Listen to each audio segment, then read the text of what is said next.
This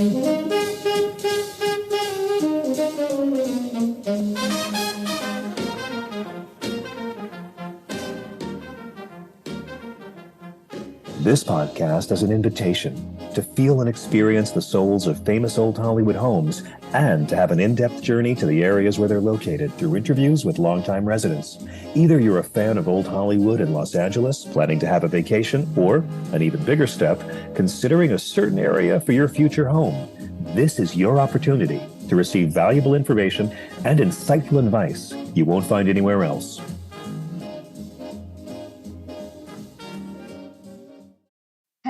Hello, and welcome to my podcast. Are you in the mood for California? Today we'll explore and feel Woodland Hills, followed by an interview with incredible Alan K. Rody. It is a very nice place to live. My wife and I have been here quite some time, and we like it very much. It's quiet, which is good. And of course, the director, Michael Curtiz, who I wrote a big biography on several years ago, he had a ranch just down the street, down Ventura Boulevard in Woodland Hills that was upwards of over 900 acres during the 1930s. And this is when a lot of movie stars had ranches in the valley, when the valley was very rural and there were chicken farms and fields of cantaloupes and orange trees and so forth. And Michael Curtiz had his ranch that had a polo field and guest houses and a skeet shooting range and everything like that. So that certainly had an influence on me in writing about Michael Curtiz. So the valley has and specifically Woodland Hills has a very rich motion picture history. Masha Korpacheva is a California-based realtor and a member of the National Association of Realtors in Los Angeles. She's an advocate for selling and buying homes with soul and practicing mindfulness in real estate. With master's degrees in spiritual psychology and linguistics, Masha brings all of her skills to work with her clients. An intuit and empath, she has touched many lives with her outstanding ability to see beyond the visible and helping to come to better understanding of issues and their resolutions. An adventurous world traveler, from climbing Mount Kilimanjaro in Tanzania to exploring the Galapagos Islands, Masha has a particular passion for the City of Angels. Having landed in this paradise and adopted it as her home, she's been sharing old Hollywood stories since 2007.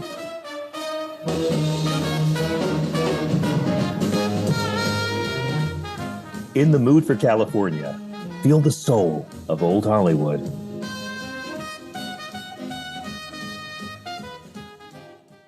And now, are you ready to experience Woodland Hills? Once upon a time, in the sun-drenched hills of the San Fernando Valley, there existed a sleepy town known as Girard. Its dusty streets and makeshift cabins whispered tales of a bygone era where promise mingled with deception under the watchful gaze of the Santa Monica Mountains. Enter Victor Girard, a man of boundless ambition and questionable ethics. With a penchant for grandeur and a knack for swindling, he embarked on a daring venture in the 1920s, aiming to carve his name into the landscape and the annals of history.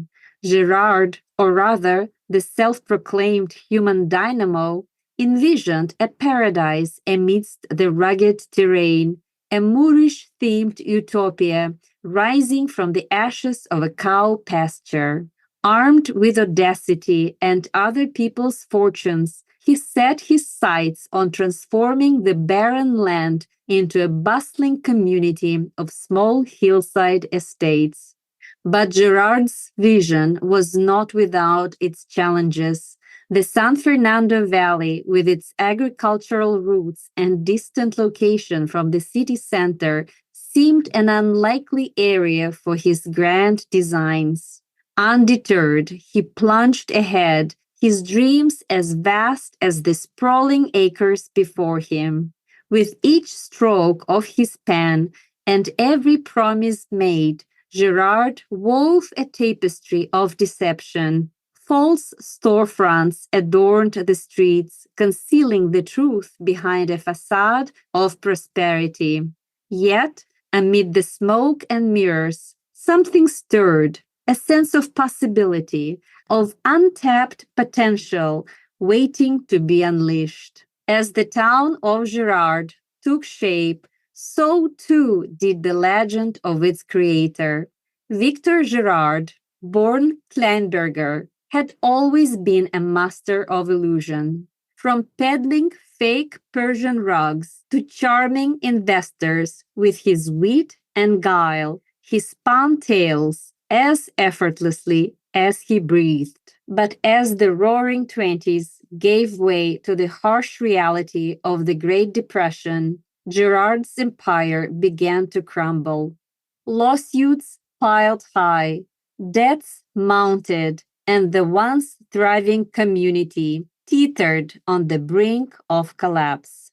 Yet from the ashes of Girard's folly emerged a phoenix reborn. Renamed Woodland Hills in 1941, the town shed its tainted past and embraced a future of growth and prosperity. Trees planted by Girard himself stood as silent witnesses to the passage of time, their branches reaching towards a brighter tomorrow. And though Victor Girard's legacy may be tinged with deceit and betrayal, his vision endures, a testament to the unwavering spirit of those who dare to dream, even in the face of adversity. For in the heart of Woodland Hills, amidst the whispering trees and winding streets, lies the legacy of a visionary scoundrel who defied the odds and carved his own path through history. And here we are. Welcome to Woodland Hills. I am so thrilled to have Alan K. Rode here with me.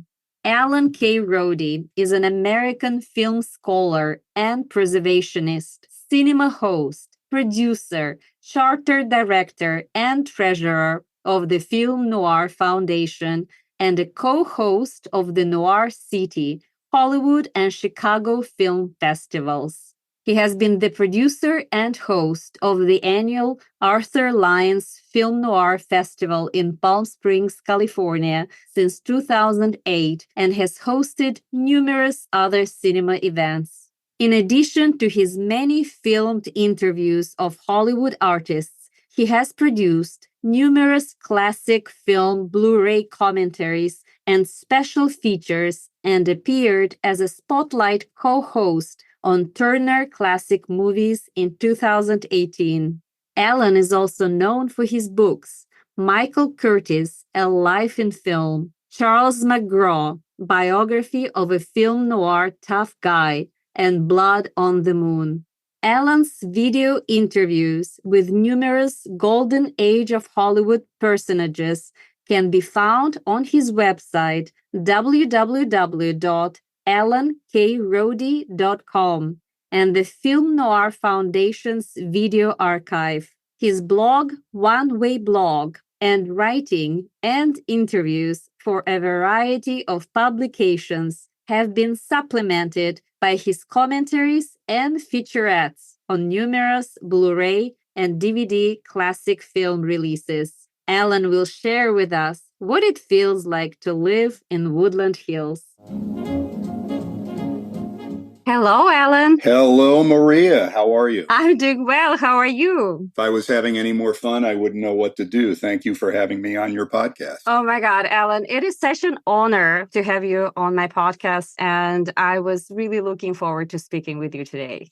Well, I'm looking forward to it too. And I'm glad to be here. And I'm glad that your podcast is not just about movies, or my books or classic Hollywood, but it has a Los Angeles flavor. which I think is very interesting. So I'm looking forward to our discussion. Yes, yes. Well, how can you disconnect Los Angeles from movies? It's just, it's just one and the same thing. It's kind of all blended together. And it's the same as your personal life because you have so many multifaceted roles in classic Hollywood that it's hard to disconnect your personal life from movies as well.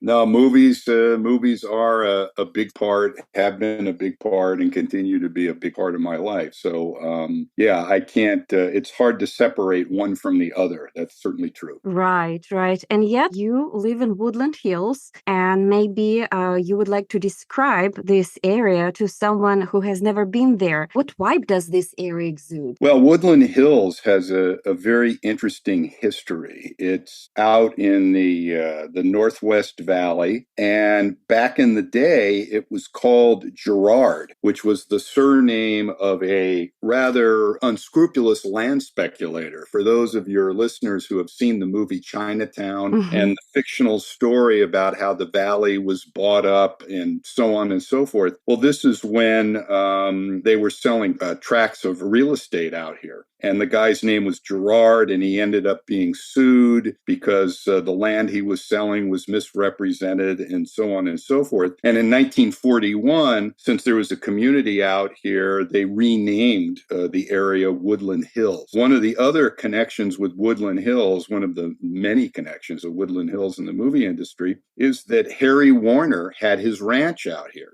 He had 1,000 acres right partially where Warner Center is today, with shops, movie theaters, and so on and so forth, right where Topanga Canyon Boulevard runs through the center of Woodland Hills. So you have the Harry Warner legacy. And then, of course, they had something called the Warner Ranch Facility, which was not the ranch facility in Burbank near the Warner Brothers studio, but this was out in Woodland Hills and also in what is now Calabasas. And they had standing outdoor sets of a Spanish town and a Western street, and films like Robin Hood and Dallas and Charge of the Light Brigade and Stalag 17 were all filmed out here. And of course, right up the street from me, and I'm in the western part of Woodland Hills, is the Motion Picture Home that was founded in 1914 when the actor Gene Hirschalt decided that, along with some other people in the industry, that the industry needed to take care of his own, and bought up land and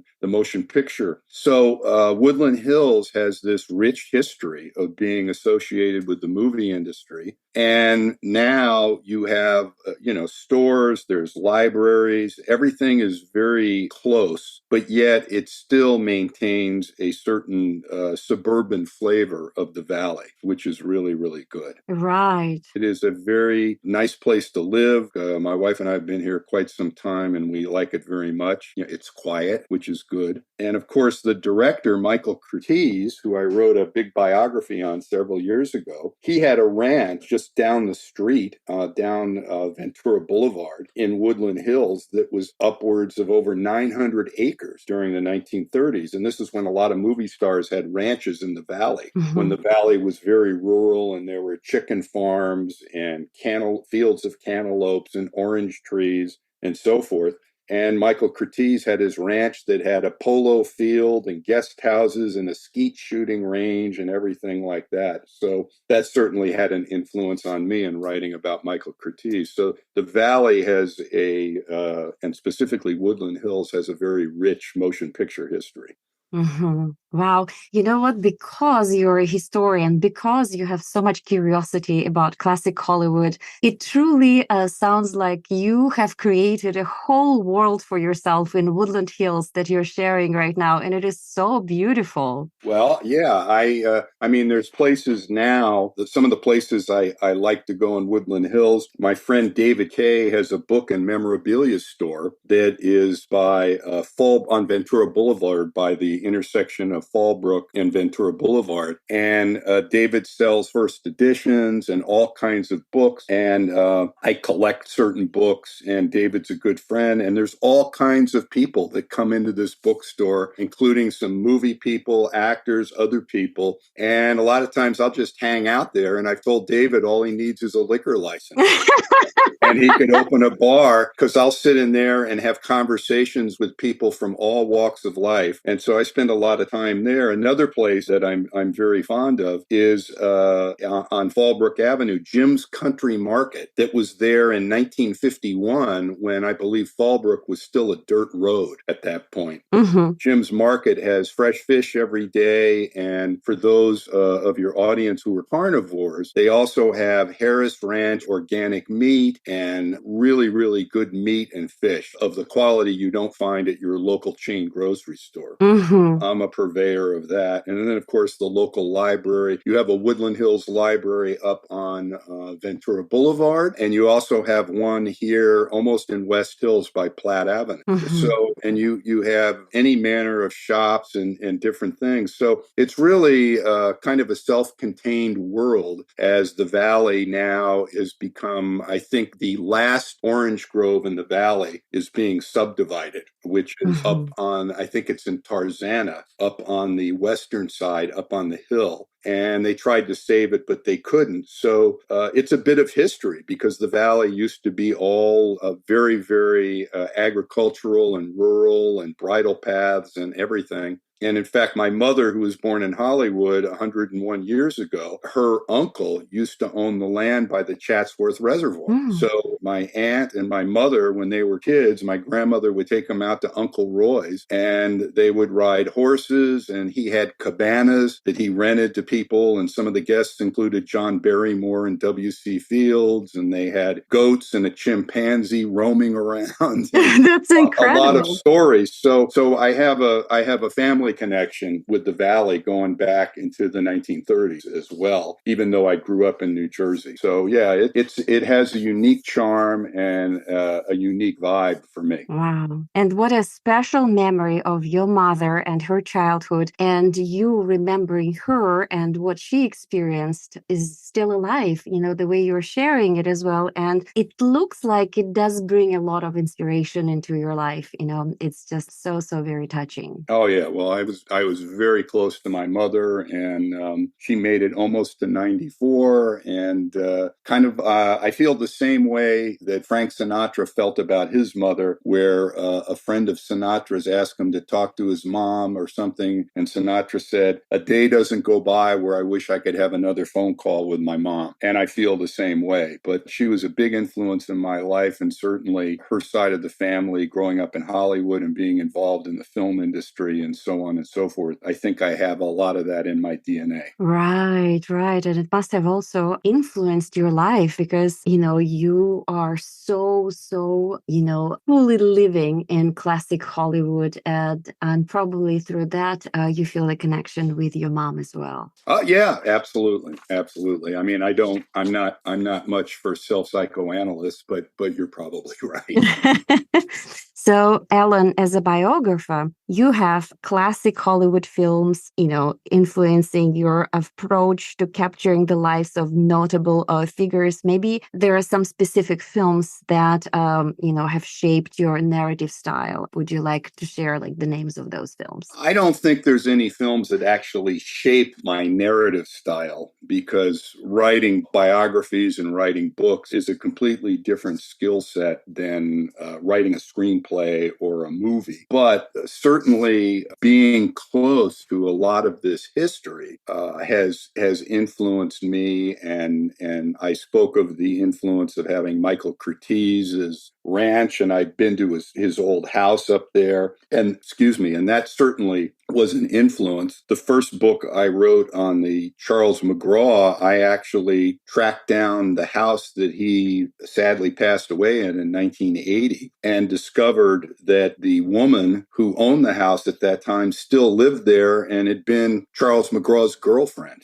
Wow. I did some research, which is very hard to do, but back in those days, you could get death certificates credits, and you could look online and figure out how long somebody had owned a house and all this other stuff. So long story short, I ended up becoming friends with a woman named Millie Black, and that introduced me to a whole Charles McGraw's daughter, some of his stuntman friends, a fellow by the name of Bobby Hoy, who was a stuntman actor and a good friend of McGraw's, he was kind of like Charlie's little brother, actually. Mm-hmm. That kind of opened up a whole world of how Studio City and the environs used to be back in the 1950s into the early 60s and so forth. And that set me on the path of writing because I had already had a couple careers as a aerospace general manager. And before that, I was in the U.S. Navy and was an officer in the Navy and so forth. So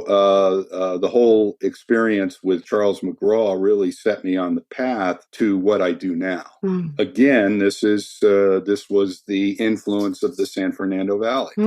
So you were more influenced actually by the location rather than by a specific movie. Oh, yeah. Well, I mean, specific movies attracted me to the people I wrote about. I mean, Michael Curtiz's movies are kind of like the history of the first half of the 20th century. Mm-hmm. This is someone that made his first film in 1912, his last one in 1961. And in between, he directed Casablanca, Yankee Doodle Dandy, Mildred Pierce, The Breaking Point, Angels with Dirty Faces, Captain Blood, The Seahawk, The Seawolf. I mean, Michael Curtiz was Warner Brothers and helped establish the brand of Warner Brothers films beginning in the late 20s when he got here in 1926, all the way until 1954. Watching his movies, I was always taken by the vitality, the camera movement, the energy, and the professionalism of his movies. And I wanted to find out more about the man. And I did, to the tune of 6 years and 700 pages.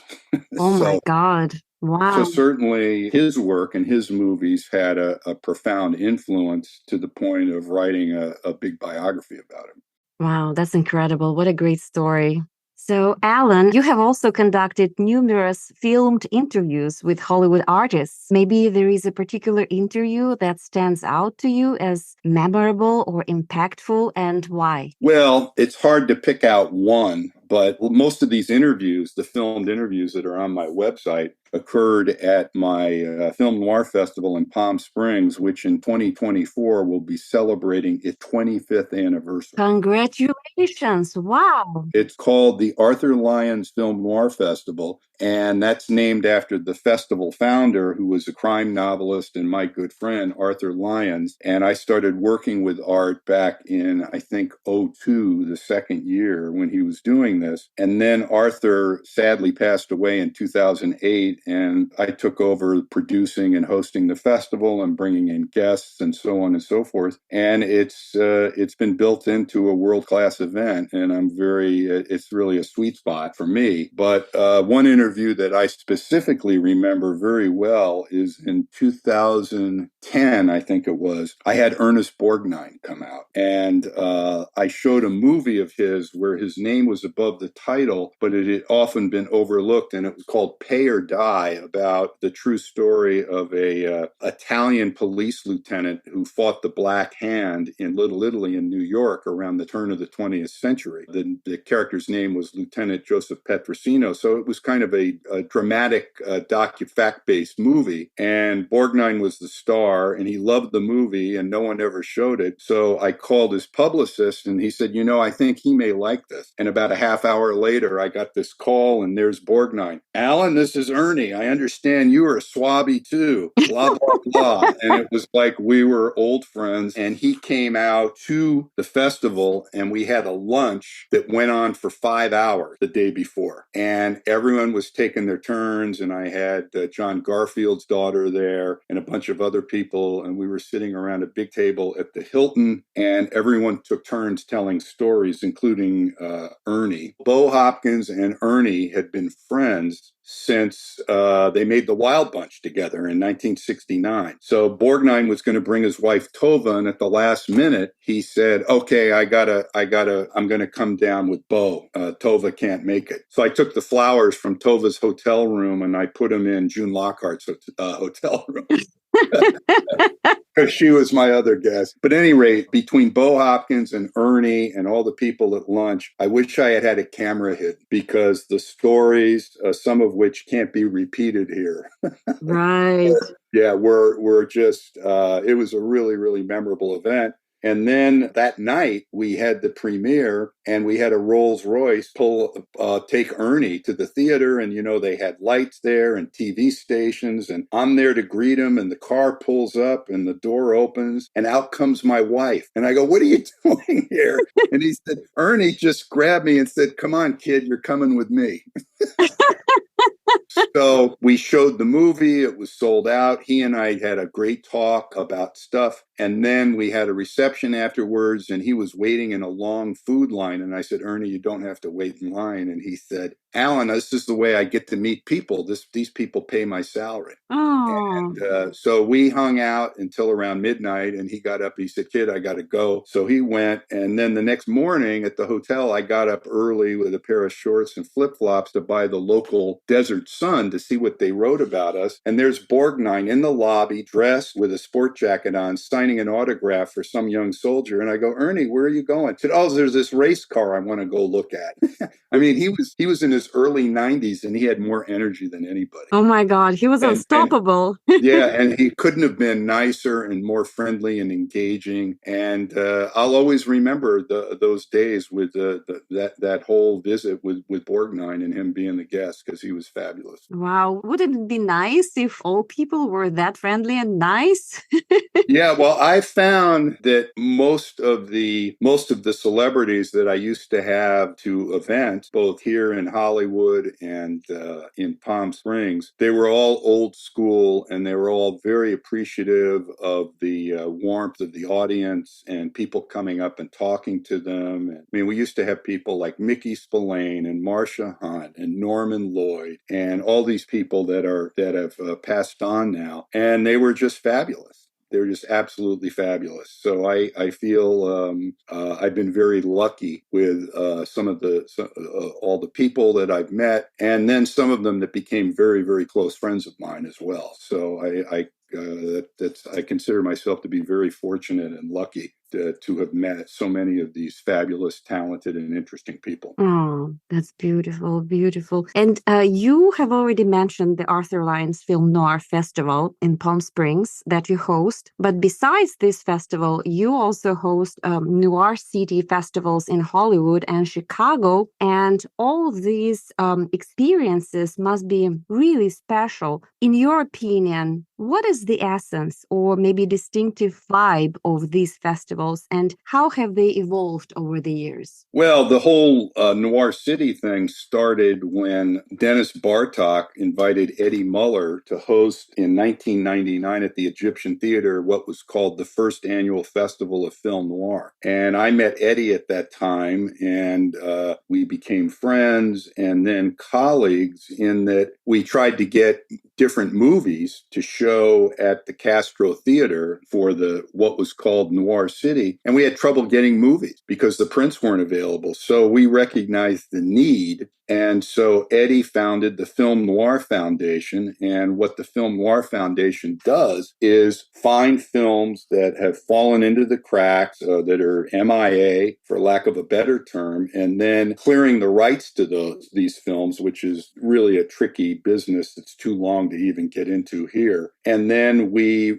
either make prints and now digital restorations, and then we show them at our festivals, which now include Hollywood, Chicago, Philadelphia. We had Austin for a while, Boston, that we have in different cities, including my festival in Palm Springs. And we sell our merchandise. The Film Noir Foundation takes contributions. We have a fund for endowing young film archivists and restorationists. And we have a long-established partnership with the UCLA Film and Television Archive that's our go-to point person for film restoration, and also the Flicker Alley, which takes the films that we make and then puts them out on Blu-ray, because not everyone lives near where a Noir City Festival is. And we produce all the special features and interviews and documentaries that go on these discs. So I'm really proud and happy about the work that the foundation has done over the last 20 years. And it continues, and we're going to have the 25th anniversary of Noir City Festival in Hollywood, 2024 in March. And it's also going to be, I think, the 40th anniversary of the American Cinematheque. Yes. So we're gonna have some special things planned for that. And the Egyptian Theater was our home until it got closed for refurbishment and COVID and all of that. But now that's all over, as we saw when you and I met at the Spartacus screening several weeks ago. So we're looking forward to all that. But I think to go back to your original question, the Film Noir Foundation, our mission is to restore America's noir heritage. And I think we've done a damn good job of doing that. And it's ongoing, because really film noir is kind of a connective umbilical to a new generation and classic Hollywood and classic film. Because even though younger people may be taken aback a little bit on why do men wear hats like that? Why are doctors smoking in a maternity ward? Right. But from the 1940s, the basic premise of human emotions and foibles of lust, larceny, and all the other things, people haven't changed that much. And I think the stories still compel a wide audience of people, because let's face it, there's going to have to be another generation that is going to have to continue to watch and try and save these films. So hopefully that's the audience that we're building, or they're in the audience that we've built. Wow, such an honorable mission. And I love how you said that it was an umbilical connection. And, I don't think anything ever goes anywhere. We're all interconnected. And the films that we can see that were made so many years ago, and the films that you revive and bring to the audiences with the help of your foundation, are so magnificent, and they're so valuable for us to continue to feel this connection with the past and continue to make everything in our life, whatever we do, better. Well, hopefully what you've just said is accurate, because I don't think that you can learn from the past and take what's good from the past and apply it to the future going forward without being knowledgeable and appreciative of those, particularly in the area of film, those artists and craftsmen and actors and so forth that came before us. Yes. So I think that there's certainly respect there, but more than respect, there's appreciation, because the films still hold up and they still resonate. And hopefully that'll continue for generations and generations. I mean, a film like The Adventures of Robin Hood, I think 100 years from now, people will be watching that film and enjoying it, because if you see it, it doesn't date. Yes. It's based on a legend. It's based on historical fantasy. So it doesn't get too old. And there's a lot of films like that, a lot of classic films like that I think audiences need to be exposed to. Yes, and it's the foundation of what we're creating today. All the classic films were made with such a mindful approach that if we let go of it, it's like letting go of the foundation, and what can you build without it? Exactly. So, Alan, thank you so much for this incredibly insightful and witty and, historically filled conversation today. I really, really appreciate you taking the time, and you're just an incredible, very knowledgeable, and a very friendly person, and I'm very grateful to know you. Well, I thank you. I'm all these compliments. I'm like I'm ready to strut sitting down. So I appreciate your kind words, Maria, and I thank you for inviting me. I've enjoyed our conversation very much, and I hope that your audience does as well. Yes, I hope so too. And thank you for everything that you do, Alan. All the best to you. Oh, thank you. And you too, Maria. Thank you so much. Thank you. Bye-bye. Bye-bye.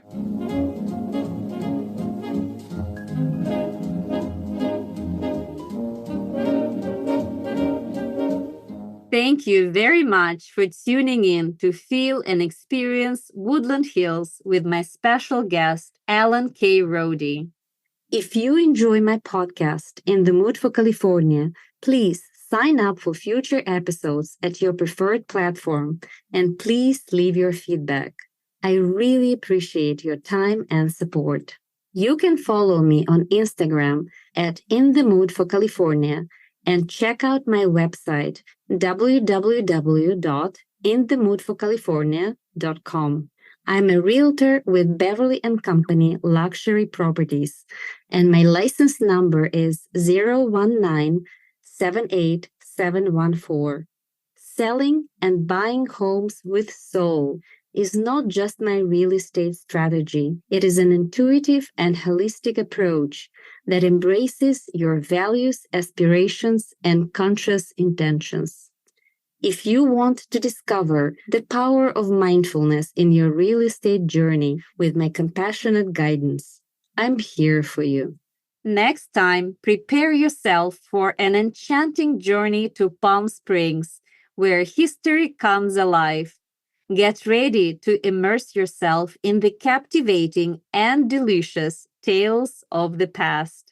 Cannot wait to have this experience with you.